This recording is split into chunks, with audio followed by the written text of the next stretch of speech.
बांग्लादेशी अवाम ने दिल्ली नवाज हसीना की सूरत में भारतीय असर और रसूख को निकाल बाहर फेंका। लेकिन मसला तो आपका है कि जी वो जो बांग्लादेश के नए हुकूमती सेटअप और उसकी जो अवाम भारत से बेजारी कैसे दूर करे। इस वक्त बांग्लादेश के हालात मजीद खराब से खराब तरीन होते जा रहे हैं। आज खबर ये आई है कि बांग्लादेश को कंगलादेश बनाने में इंडिया के साथ अब रूस भी मिल चुका है। $630 मिलियन उन्होंने जो है बांग्लादेश को जो रूस ने कर्ज दिया था वो डिमांड कर लिया, क्योंकि इंडिया और रशिया की फ्रेंडशिप बहुत ज्यादा स्ट्रॉन्ग है। भारत के NSA अजीत डोवल साहब पुतिन साहब से मुलाकात उनकी हुई। NSA कभी जिस कंट्री का जाके किसी हेड ऑफ स्टेट को मिलता है उसके दर हकीकत पीछे बहुत बड़े अवामिल मौजूद होते हैं। यद्यपि आप कह सकते हैं कि भाई मोहम्मद यूनुस जो है उनका नॉमिनी है, लेकिन मोहम्मद यूनुस के जो पिक्स हैं वो आप देख रहे हैं जो पिक किए अपने advisers. Right now in Bangladesh what we are seeing is attacks on religious and ethnic minorities in Bangladesh, Hindus, Christians and others. रूस और ऑस्ट्रेलिया से बांग्लादेश के लिए बहुत ही बुरी खबर आई है। बांग्लादेश के खिलाफ रूस और ऑस्ट्रेलिया ने एक बहुत बड़ा एक्शन लिया है।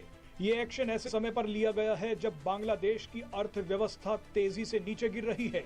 रूस ने तो कंगाल हो रहे बांग्लादेश के हाथ काट दिए, तो वहीं ऑस्ट्रेलिया ने बांग्लादेश की टांगे तोड़ दी हैं। पूरा मामला क्या है वो आपको वीडियो में बताते हैं।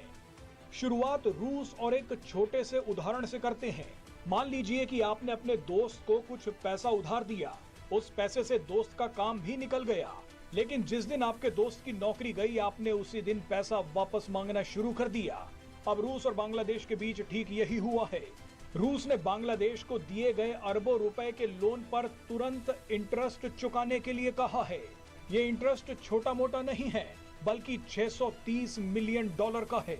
जब तक शेख हसीना सरकार में थी तो रूस भी चुप था, लेकिन जैसे ही बांग्लादेश में अमेरिका के प्यादे मोहम्मद यूनुस की सरकार बनाई गई, रूस ने भी अपना पैसा वापस मांगना शुरू कर दिया। जानकारी के लिए बता दें कि बांग्लादेश को रूस ने ये लोन देश का पहला न्यूक्लियर पावर प्लांट बनाने के लिए दिया था। रूस ने 2015 में बांग्लादेश को $11 बिलियन दिए थे। बांग्लादेश इसी पैसे का इस्तेमाल देश का पहला न्यूक्लियर पावर प्लांट बनाने के लिए कर रहा था। मजे की बात देखिए कि बांग्लादेश का ये न्यूक्लियर पावर प्लांट भारत और रूस मिलकर बना रहे हैं। इस प्लांट का नाम रूपपुर न्यूक्लियर पावर प्लांट है।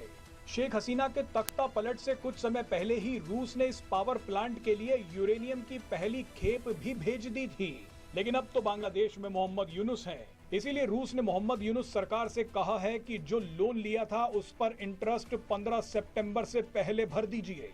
एक्सपर्ट्स का कहना है कि अगर शेख हसीना प्रधानमंत्री रहती तो रूस ऐसा नहीं करता, मगर मोहम्मद यूनुस के आते ही बांग्लादेश का ये न्यूक्लियर पावर प्लांट फंस गया है। बहरहाल अब आते हैं ऑस्ट्रेलिया पर। जिस तरह से दंगाइयों की टांगे तोड़ी जाती हैं, ठीक वैसे आज जिस तरह से बांग्लादेशियों का बुरा हाल हो चुका है, क्योंकि बांग्लादेशियों को अपनी जो तरक्की थी वो हजम नहीं हो रही थी। अच्छा खासा था यार, वो बिल्कुल तरक्की कर रहा था। हम लोग पाकिस्तान में उनकी एग्जांपल दे रहे थे कि यार टक्का हमसे बेहतर चला गया। देखो उनके जो प्राइम मिनिस्टर हैं शेख हसीना, बेचारे को नजर ही लगा दी हमने। सुनो तो सही कि वहाँ के जो प्राइम मिनिस्टर है वो अपनी कंट्री को बहुत अच्छा लेके जा रहे हैं और इंडिया के साथ उनके रिलेशन बहुत ज्यादा बेस्ट थे। लेकिन जिस तरह से उन्होंने इंडियंस के साथ बुरा सलूक किया और जिस तरह से उनको मारा पीटा, एंटी इंडियन हो गए। Still Mohammad Yunus anti Indian ही है जनाब। और अभी जिस तरह से रशिया ने उनसे कर्ज मांगा है कि जो आपको हमने दिया था वापस दिया जाए, मुझे इसकी मेन रीजन ये लगती है कि इंडिया और रशिया आपस में तुम्हें पता बहुत अच्छे फ्रेंड है। और इसी वजह से रशिया ने बांग्लादेश से अपना जो लोन था वो वापस मांगा है। के साथ साथ कहते हैं ना कर्ज भी और सूद समेत 6,700 करोड़ का जो इंटरेस्ट है रशिया ने वो भी बांग्लादेश से। बांग्लादेश तो ऑलरेडी उसके खजाने खाली हो रहे हैं। बांग्लादेश पे ऑलरेडी इतना ज्यादा प्रेशर है। इंडिया ने अपनी ट्रेड वैसे बहुत ज्यादा डिले कर दिया, बॉर्डर के ऊपर बहुत से ट्रक वैसे रोक दिए। 16 कमोडिटी कल का हमारा शो था ऑलरेडी बैन हो गया है। मेडिकल वीजा की प्रोसेसिंग भी स्लो हो गया है। अब ये मुझे तो लगता है इनको मरने के लिए कोना भी नहीं, मरने के लिए नहीं, बांग्लादेश अब बिल्कुल कंगलादेश बनने वाला है। ठीक है, और वहाँ पे बिजली जा रही है, अब लोग पंखियों पे आ गए। वही हमारा जमाना आ गया। वहाँ पे जो बिजनेस है वो बहुत ज़्यादा ख़राब होता जा रहा है। वीज़े उनको इंडिया के नहीं मिल रहे। तो मुझे समझ नहीं आ रही कि जब एक कंट्री अच्छी खासी अपने लेवल पे जा रही है तो इनको क्या ज़रूरत थी पंगा लेने की। अब उन्होंने पंगा लिया। अब ये वही इंडिया जिसने हमारे साथ किया। पहले वो कह रहे थे कि पाकिस्तान आ जाओ, हम दोस्ती करते हैं, हर चीज़ करते हैं, लेकिन वज़ीर आज़म भेजे, लेकिन हमने तब उनकी बात को इतना सीरियस नहीं लिया। लेकिन आज देखो वो 5th लार्जेस्ट इकोनॉमी बन गया और लोग वहाँ पर ऊपर जाना अपनी ख्वाहिश मानते हैं। अमेरिका जैसी कंट्री जिसे हम सुपर पावर कहते थे वो इतना ज़्यादा क्राइसिस में जा रहा है, ठीक है, वहाँ Bankrupts 800 हो से गए ज़्यादा जो फैक्ट्रीज हैं वो बंद हो गई हैं। लेकिन यहाँ पे जस्ट एक इंडिया ही ऐसी वाहिद कंट्री है जहाँ पे लोग आते हैं अपने बिजनेस वगैरह ओपन करते हैं, प्रमोट करते हैं, जहाँ पे हर रोज़ महंगाई नहीं बढ़ती, मतलब कि वो कंट्री हर लेवल से तरक्की कर रहा है।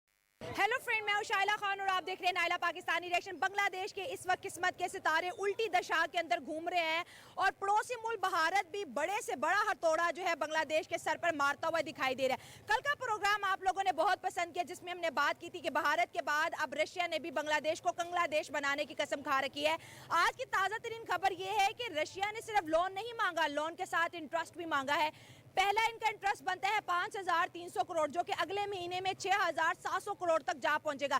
बांग्लादेश के खजाने तेजी से खाली हो रहे हैं क्योंकि हम अक्सर प्राउड फील करते हैं कि अगर हमने जियो पॉलिटिक्स में किसी की दोस्ती देखती है वो इंडिया और रशिया की देखी है।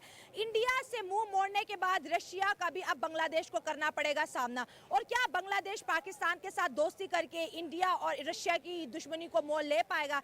क्या इंडिया बांग्लादेश को माफ करेगा जिस तरह से मालदीव को किया, या फिर बांग्लादेश दोबारा से पाकिस्तान के साथ मिल जाएगा? लेकिन इस मिलने के लिए बांग्लादेश को क्या इंडिया से हाथ धोना पड़ेगा? सो अब आम की तरफ बढ़ते हैं और जानते हैं उनकी जबरदस्त राय। चाह रहा हूँ कि कुछ भी है, लेकिन उन्होंने यूनिटी दिखाई है, सही हो गया, सब एक हुए हैं, ये कौम होती है।